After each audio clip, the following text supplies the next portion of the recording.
I was in Pro TV last year and I made a really impactful documentary which I felt was really important to put out in the world, so I wanted to do it again and reach different audiences this time with a different story. Our project this year required a lot of communication with our interview subjects and lots of emailing back and forth and calling people to call people, so that was new. This year I wanted to hone my craft in editing and camera work even more than it already is at DTV. I just like the experience here, the atmosphere, everyone's energy here is very positive. I've never actually recorded stuff on an actual camera before. The first time I held a camera, I was so terrified of dropping it. Now I feel like Pro TV has taken me to a place where I could just hold a camera and record without someone else supervising me. I learned how to edit with Premiere, which I never used before. I learned how to work with other people, which I never really liked to do before. And just make a film in general, which I've never done in my life. The whole casting process and having people come in just to be part of our film, it made me feel like I was a different person, like a real professional. And I also like writing the script with my group and coming together and trying to make a story. Operating a boom mic and in the audio and then putting everything in Premiere properly, that a lot of those things were tricky for me before, so I'm glad I was able to learn that. Well, I always wanted to be involved in filmmaking and making a movie, and I thought this would be a great first chance to get some experience done, and I think I've gotten a good, understanding of all the roles in filmmaking now. I like the fact that we rotate through recording and interviewing people, so you get an overall feel of everything that everyone does on set.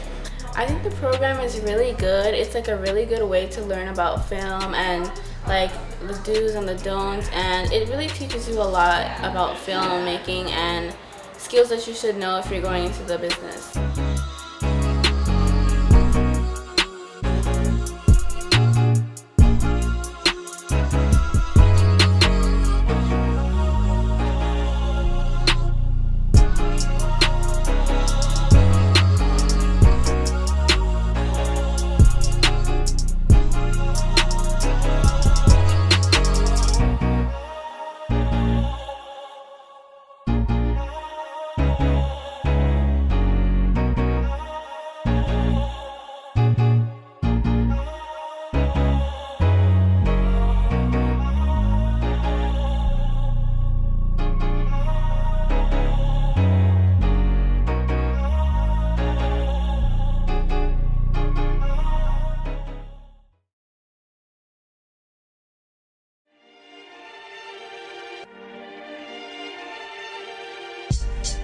People walk around with their heads in a cloud and don't take the time to smell the roses or look at the mural. Makes you alive again. It's important because our stories are important, our histories are important.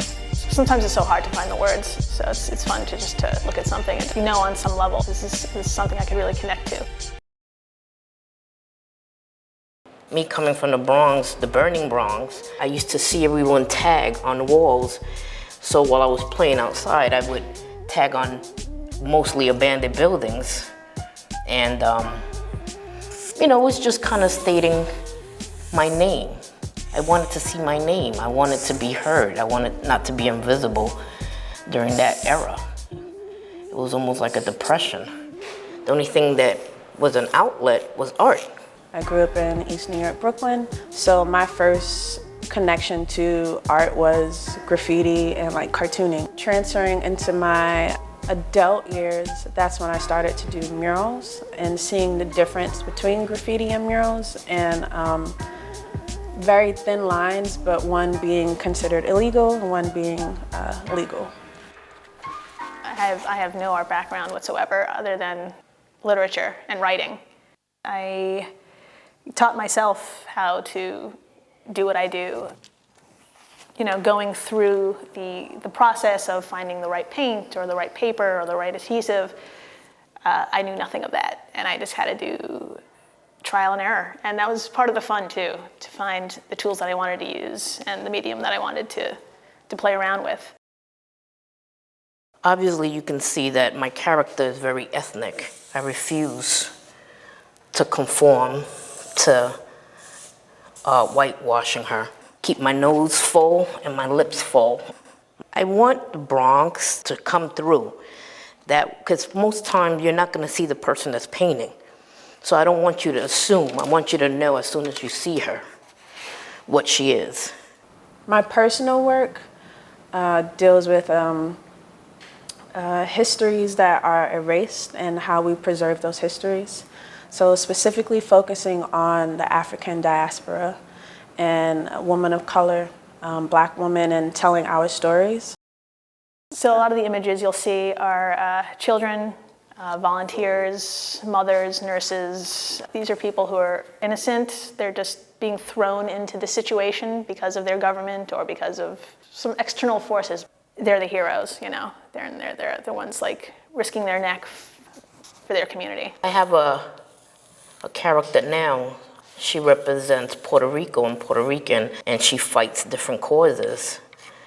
And without even writing what she's doing, people recognize what is the cause that she's fighting.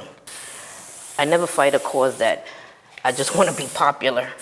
It has to mean something to me. I have the street harassment mural, respect is the strongest compliment. So like we got like an umbrella like idea of working, what are women's issues, like sexually, what are we going through, etc. And street harassment was so clear.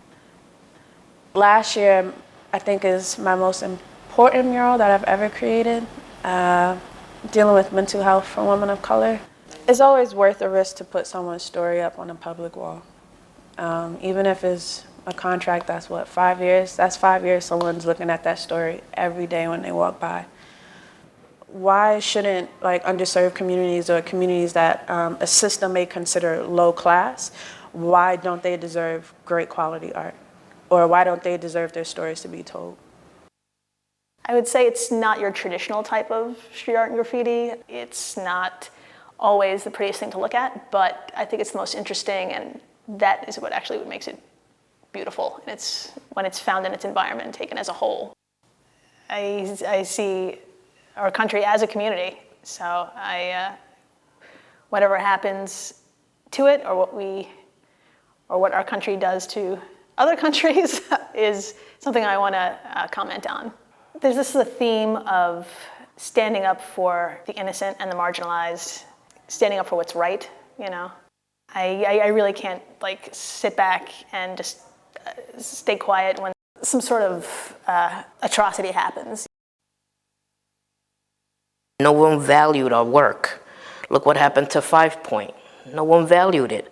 But yet you come from Germany and, you know, you'll come to our neighborhood that you've would have never stepped into on your own and profit. Being a muralist, gentrification is a tough topic because I do murals in a lot of neighborhoods that I may have grown up in or have a lot of connection to, like their stories and their history. And often, if you're doing a mural in those neighborhoods, it's the first step of gentrification. A lot of times there are tensions, you know, but it's also like, well, your story needs to be told. If I can have conversations with people in the community and be like, well, what do you want to see on this wall? You know, like this is a topic we were given, what do you think about this topic? You know, or like asking them, having those conversations every day, I think is definitely worth it. You'll notice that a lot of the condos that are going up, a lot of the more exclusive apartments going up, they'll have some sort of mural on the side of their building or some artwork going down this facade or something. Or if you go into the lobby, there'll be like some sort of quote unquote street art framed above the sofa or some shit, I don't know. If you see a mural going up on your building, you're screwed, your rent's gonna go up, so watch out. Most of the time, fellas would say, you're really good for a girl, whatever that means, because I was really good with letters. I really want to empower girls. I mean, the saying of we can do anything, but we have to show it. We can't just say it. It's a great way to let people know that they're not alone. If they're frustrated with a certain policy, if they're frustrated with the corruption, the violence, the ineptitude, I'm hoping my work kind of gives them like a little sense of relief. I want my legacy to be that I was here. Most important thing, being a Black woman and just seeing so many different histories and stories erased. Most important thing is that I was here and that I could like pass on whatever wisdom, knowledge I gain on this life journey, that it passes on to someone else. My art represents me. My art hopefully inspires young girls. And my art can compete with any man. I challenge you. My art is powerful. My art is Black. My art is peace, my art is love, and my art is my truth.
Huh? Can I get a... You scooted all over me, bro. Coffee? Of course, you came here for that, right? Get. Listen. You want sugar? Espresso? What are you saying? Listen, I have a customer right behind you. You know, we gotta speed it up. I'm trying to make this money. I'm a young bro, the crackheads. You didn't give me enough. Hey, I got it. You come back. I got it. I appreciate you. Good man.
nice man to do. You good, bro? You good? So you gotta step up to me, but you're gonna be nice to me. Yeah, because you don't belong in my country. That's the most ignorant thing I heard all day. Well, that's the most ignorant thing I heard all day. You tell me that you don't like my shirt. Dude, be a good patriot. Yeah, I'm just saying your shirt's offensive. My shirt's offensive? Yeah. Dude, this is a patriotic representation of what America is. And if you don't like it, you can go back to where you belong. It's a representation of what America was. We're not that anymore, man. We've moved on. We moved on? That has, look at the, count the stars. 13. This is American history, bro. I'm representing what America comes from. If you don't like it, you can go back to where you came from. Why I wear this shirt, it's true. You know what? He thinks he's funny, doesn't he? Bro, if you don't like it, you can get off this train. I'm just saying we all if you don't like my shirt, you can get off this train. Man, we don't need to be hating each other like we are now. This is not hate, this is America. Yeah, but you wear this and I see hate. This is America, bro. If you don't like it, get off the train. If you don't like it, go back to where you come from. If you are not going to be a true American patriot, go back to where you came from, bro. Stop! Ah! I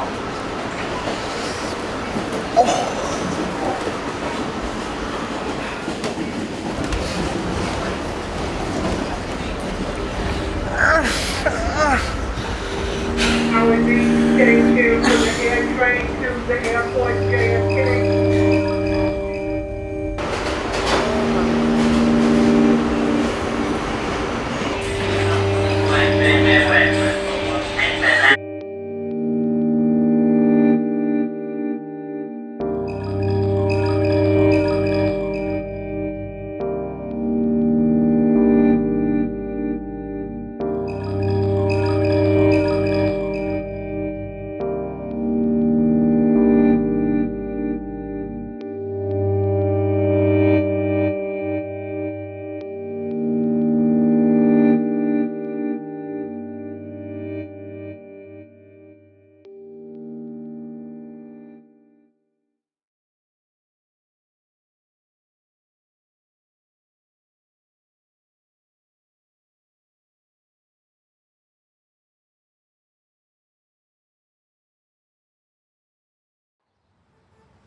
What does Harlem mean to me?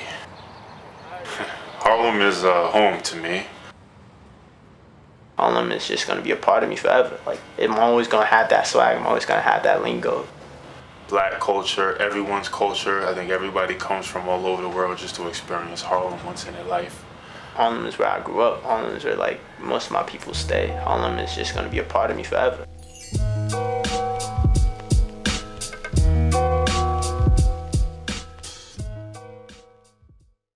Growing up, I say challenges growing up is just trying to adapt, you know, like, mind you, I was in foster care, so like I was moving from home to home.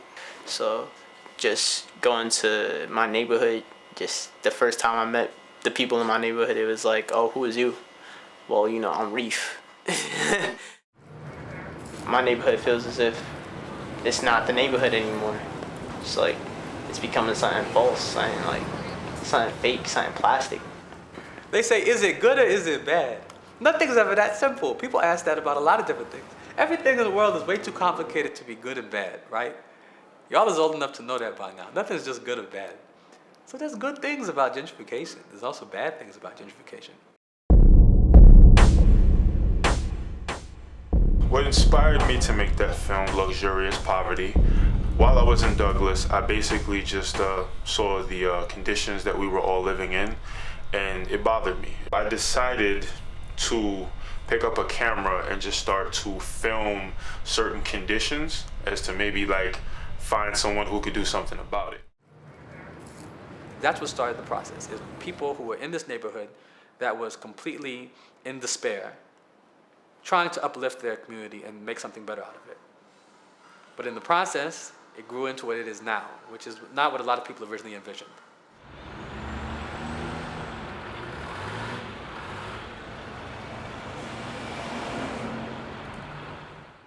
I came into the neighborhood of Harlem maybe 8, 9 years ago. I am an outside person coming in, And I use those services. I definitely go to Whole Foods every now and then. I definitely, use the bike lane. I definitely engage in some of the changes that has happened in Harlem. I keep remembering when they first started doing the construction right next to the projects.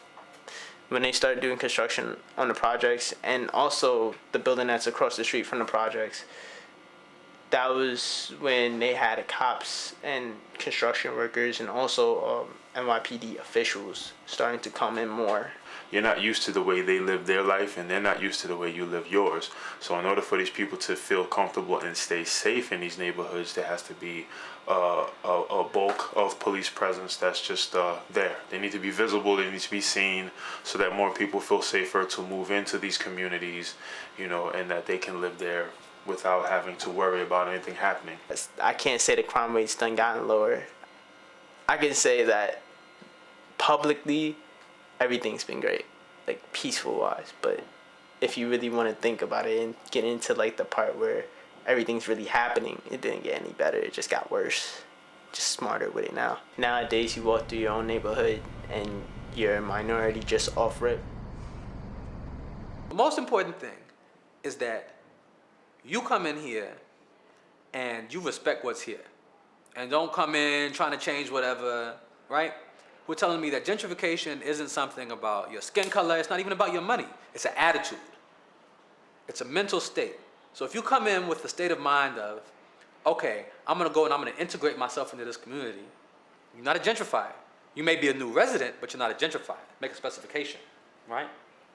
Whereas if you come in with the state of mind of, nah, these drummers in this park gotta go, you a gentrifier. No matter if you've been living in that neighborhood forever, no matter if you black, white, rich, poor, it doesn't matter. State of mind. If you're gonna call yourself a resident of Harlem, then you have to embrace the whole of Harlem, the whole community, and not just the parts that are affluent or well-to-do. You gotta reach down in the gutter and pick a brother up, pick a sister up. That's what we all gotta do. So if you wanna be here, do that. And you won't be seen as a gentrifier. You'll be seen as a brother and sister in arms, shoulder to shoulder, let's get this done. And that's exactly what it is to be community in Harlem. I've gotten to know a lot of my neighbors who have been there for 30, 40 years. And doing that and going through that process, that educated my creative work with Little Apple. Little Apple is a sci-fi drama series that follows a little Harlem girl as she develops special abilities and decides to use those abilities to dismantle systems of oppression. I've been screening mostly for Harlem-based communities. I think that it's important that I find a way to get it directly to the people that need it the most. People have been residents of Harlem so long, they don't know anywhere else to go. And they're still here, living on the street, living on the east side of Harlem. They don't have places to go, but they love this place so much because it's their home. This is all they know. And you need to understand when you walking by them with your Ferragamo shoes on your way to your high-powered or high-priced job, these people have been here before you, and they're going to be here after you. Whether they live in an apartment or not, this is love. If I do leave Harlem, I'm definitely going to come back because it's just too much here not to try to come back to. Like, there's just a lot of people, a lot of culture, a lot of reminiscing.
Hey, what's up with all the boxes? We're moving. Could you help me pack? Yeah, sure. So why didn't you tell me you were moving? Well, I mean, we just wanted to...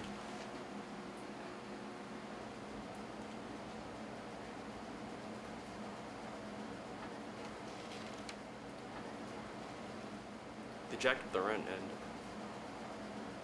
my mom can't afford it anymore. At least you'll always be able to visit. Yeah, I mean, I won't be living here anymore, but this will always be my neighborhood.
As a young woman of color and having a culture myself, I feel like cross-cultural exchange is very important. In order for everyone to just be educated and have a general idea of what life is like outside of their society. So you might be wondering, who is this girl? Well, hi. My name's Araceli. I'm 16 years old, and I am an international filmmaker. Back in 2018, my two mentors and I traveled from the United States to Iceland with the intention to participate in the 99th voyage of Peaceboat. Peaceboat is a non-profit international organization that travels around the world by ship in order to promote peace, human rights, and worldwide connections.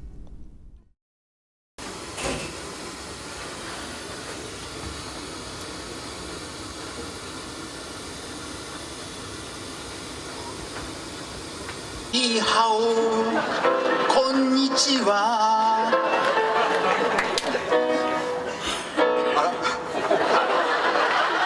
なので問いかけるべき質問の一つは映像または写真に出てくる個人が現実的なのかどうかというのと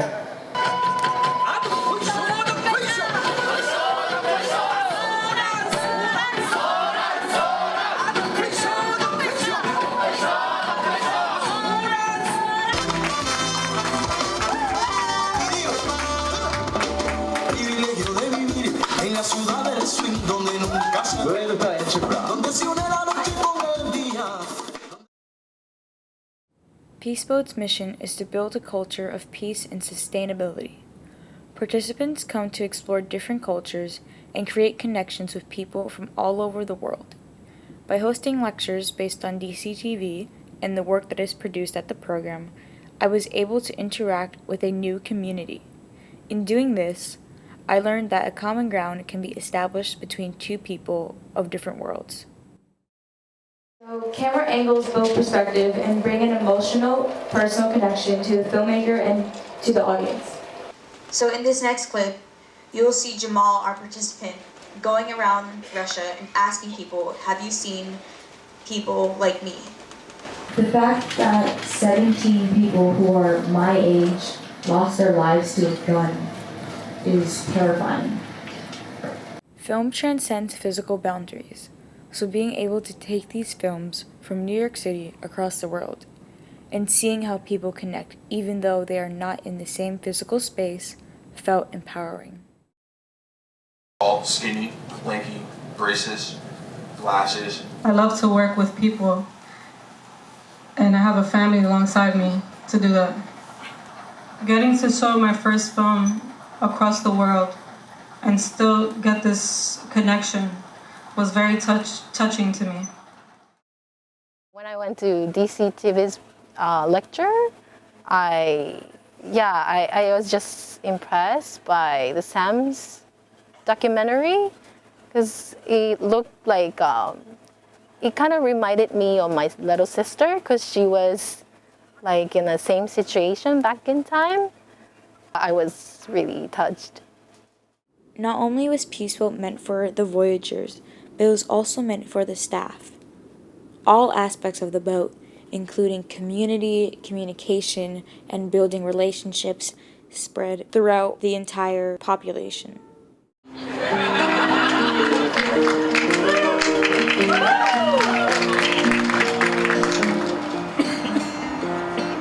Who's seen Jezebel, she was born to be a woman I would know, and hold like the breeze at Philistines, both eyes closed. Who's seen the people who you come to meet here, you keep in touch with them, even though they are like thousands of miles away. You keep in touch with them. I came back to my room after work in the evening, and my door was covered in Post-its which said happy birthday and a lot of notes about me and about, you know, the reason why everybody loved me, and, you know, it was really, really emotional for me. Nobody had ever done that for me before. From the very start, Peaceboat had a deep sense of community to all. In fact, Peaceboat is considered a home to many of the voyage passengers and to the staff.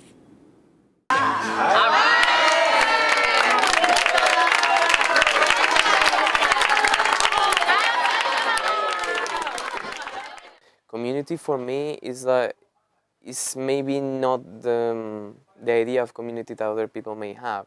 Community for me is a place in which you feel that you belong. It doesn't matter how you are. It doesn't matter about your preferences or who you are or what you want to be or want to become or want to achieve. The people around you, they will respect you and accept you the way you are, and that's my community. And so a community for me, it can be like 5 people. It doesn't mean to be 5 million people. That's just my people. That's my idea of community. The home is a place where you feel safe. It doesn't really necessarily have to be like your family.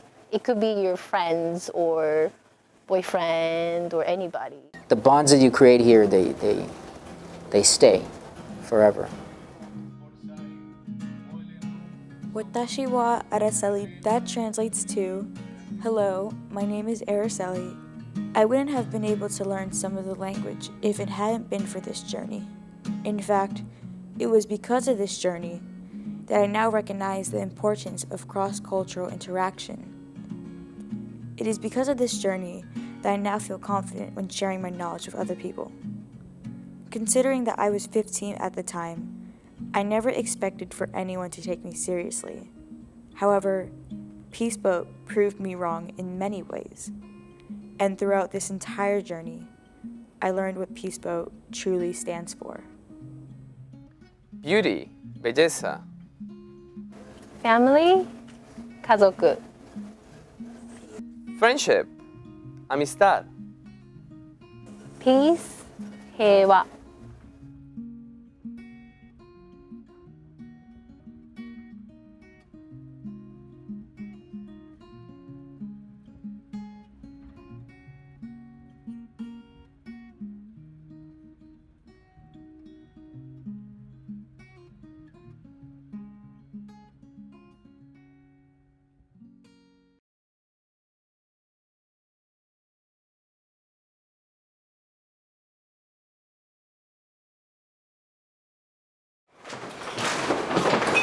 Marquise, I don't want to do this right now.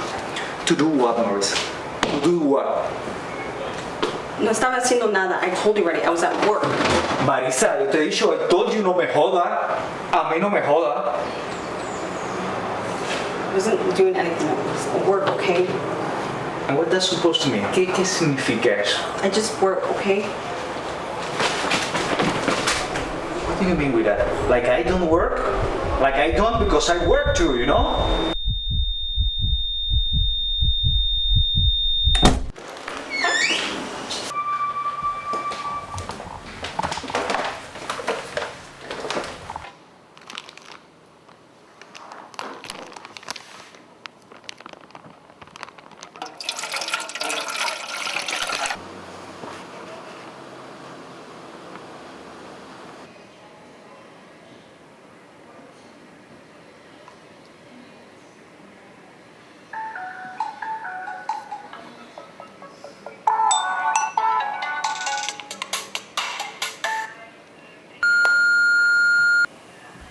Hey, mijo. How are you? This is my third time trying to contact you. I just want to say happy birthday and maybe we can meet up later and celebrate. I love you.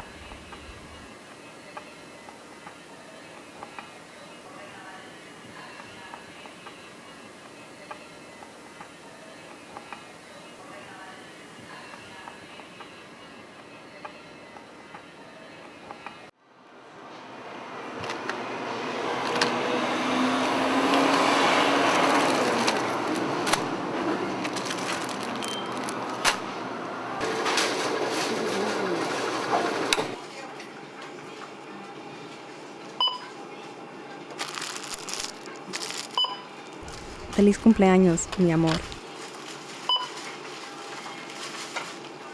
Eres solo una puta.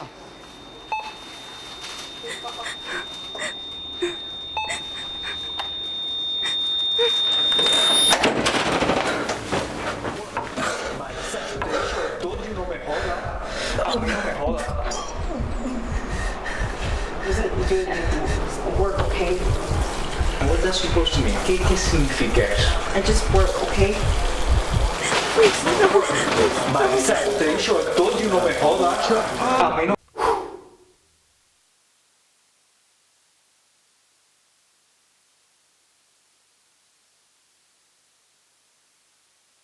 Stop acting like your mom. Solo cállate. Be a man.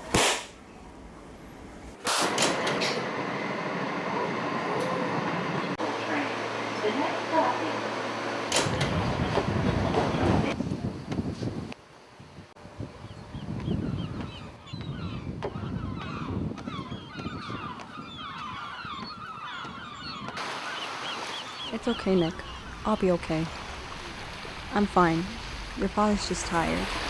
Feliz cumpleaños, mi amor.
to join me here. Won't you be seated, please, ladies and gentlemen?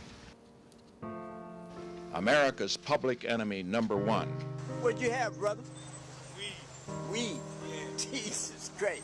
is drug abuse. He was visibly nervous. You could tell that he didn't like the presence of police. Get on the ground. Get on the ground. There's a drug and alcohol abuse epidemic in this country, and no one is safe from it. Not you, not me, and certainly not our children. In order to fight and defeat this enemy, it is necessary to wage a new all-out offensive. As a parent, I'm especially concerned about what drugs are doing to young mothers and their newborn children. Experts call them super predators.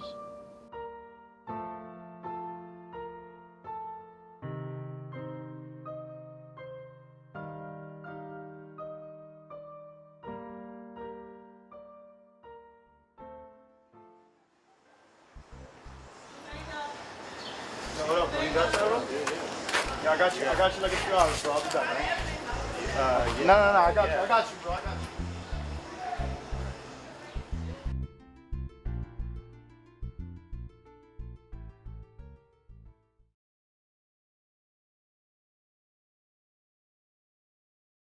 Ocean! Damn, bro, you mad loud. Relax. Man, shut your smart ass up. You coming? Nah, man. No, can't do. Gotta finish up my history homework, man. Man, my homework's on the block. You don't see me stressing like a sinner in church? All right.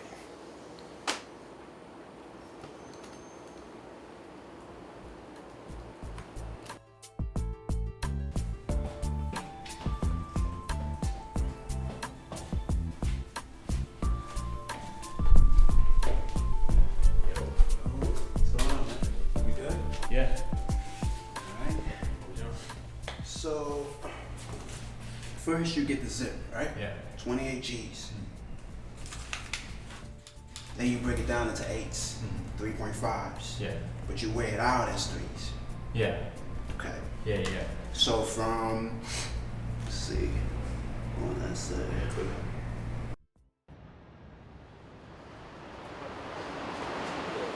Alright, bro, I think I'm ready.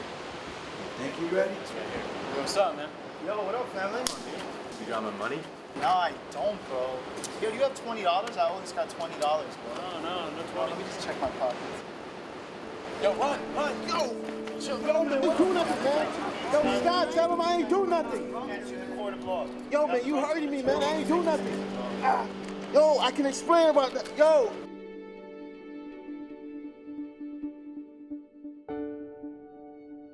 Fear grips me. My goals, my dreams. Abandoned. Dark. I don't know where you are. This cell burns cold. Time is a river flowing backwards. At moments, a stagnant pond. I hold my breath. I'm pulled down deep. Will the surface ever appear?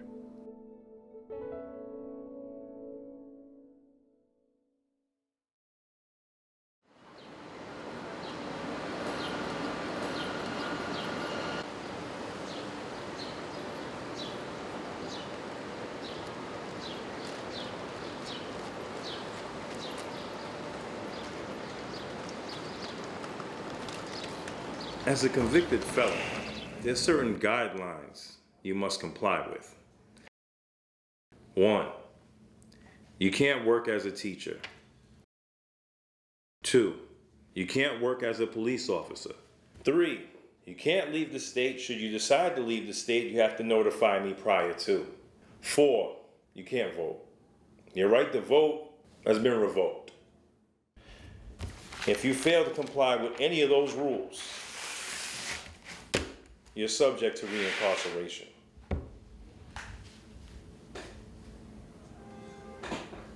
Do you understand?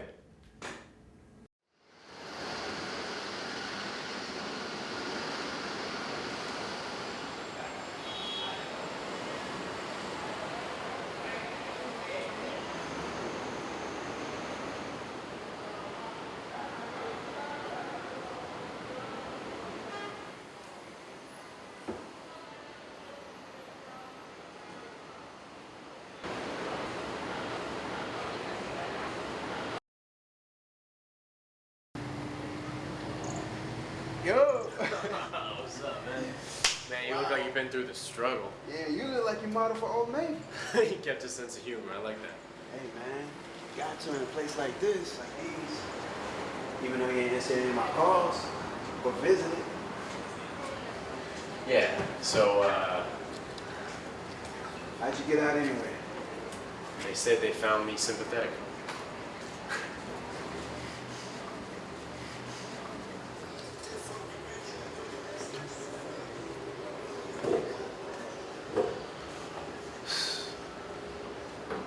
Weed Cafe.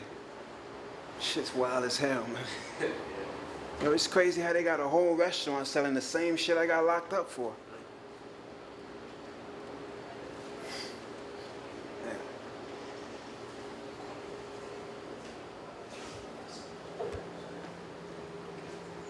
Anyway, you said you got a job for me? Yeah. It's actually, it's working here as a waiter.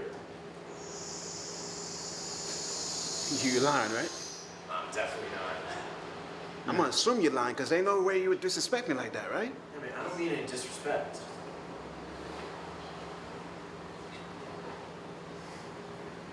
Hey man, how y'all feel working and getting paid for weed while my people spent years in the box?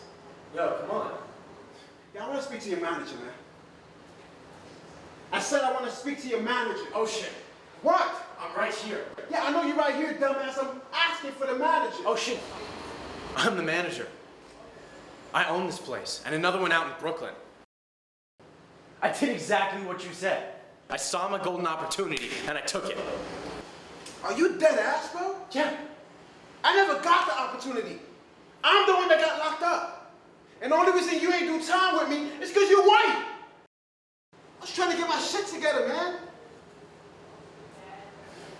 If I remember correctly, you the one that wanted to keep selling in the streets. And here we are now.